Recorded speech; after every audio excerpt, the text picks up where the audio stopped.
Now, sometimes couples get married and the husband will travel to a different country for his livelihood, and they will stay far away from each other for a year, for 2, for 3, and to provide themselves with pleasure, they will open the cameras and they do what is known as cyber sex. What's now the fiqhi opinion on this? And I wanted to mention a few things quickly, inshallah.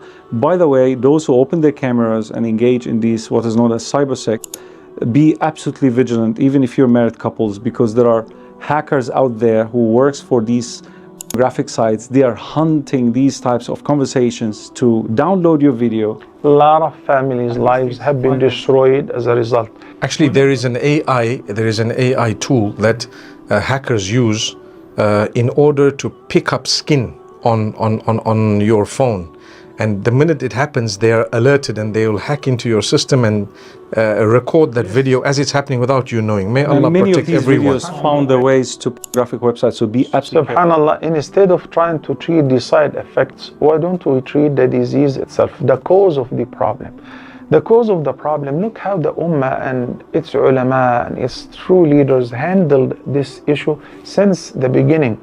When Umar ibn Khattab radiyallahu anh, while walking in the streets, investigating the condition of the Ummah, the Ra'iyah, and he heard a woman, she was making a poetry, how much she's missing her husband, and had it not been for the fear of Allah, somebody else would be in bed with her right now. Immediately he went home, and he asked his daughter Hafsa, who was the Prophet's wife, he asked her a question. He said, for how long can a woman bear patiently the absence of her husband, not having an intimate relationship with him? And she realized that he's asking for the benefit of the Ummah. She said, 4 to 6 months. So he immediately released a decree. All the Muslim commanders of chiefs, because the Muslim armies were spread all over during the time of Umar ibn Khattab. This woman's husband was deployed in one of the armies. So he said that maximum period of absence is 6 months. 4 months on the battlefield or in the military camp, and 1 month traveling and 1 month returning, because the journey, it takes a month or so. So total maximum 6 months. That's what? And during, Battlefield.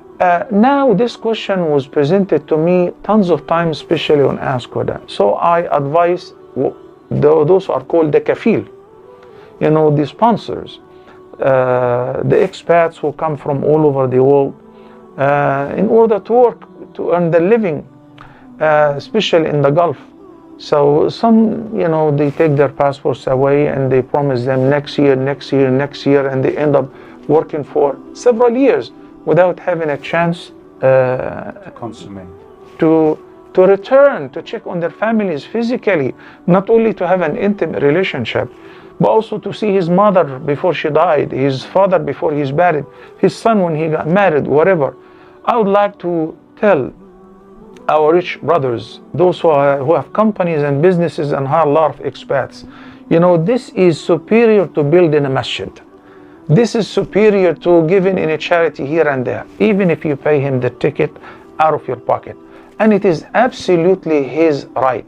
So if his wife is not living with him, his family is not living with him, once a year they must go back. If you want to follow the sunnah, if you want to become a pious man, couple of times every year, 2 weeks and 2 weeks. So this is an annual leave, 1 month divided every 6 months. And every person signs a contract to understand that it's not only you who have rights, also your wife and your children. When you say cyber sex, and mashallah elaborated on the danger of being recorded and then being exposed. Some people take their lives when they see themselves and their wives, millions of viewership, and they don't know what to do. They're being exposed, even though they thought. That's why in fiqh they say الحكم على الشيء فرع عن تصوره. You cannot give a verdict unless if you encompass all the circumstances of the mas'ala. So now we added to the faqih something that if you are online, you're not actually alone. There is Big Brother, there are a lot of hackers, there is AI, there is whatever. So be careful, you're not alone. May I add something really important? Even if no one, if you are on a secure network, and you're sure that it's you and your spouse alone, does it mean that it's okay to masturbate? Because what do you mean cyber? You are in a different country, she is in a different country. How would you stimulate her? She would have to stimulate herself. And how would you stimulate yourself? By yourself. That's called what? Masturbation. So masturbation, inducing masturbation and sexual discharge is haram. I know that some of our colleagues said, it's halal, but they are missing one point, which is, They say it's makruh. when does it become okay? When we compare between two cases, two conditions. One which is definitely the person is about to commit adultery. Zina. Yeah. They say it protects you from the greatest sin. Zina.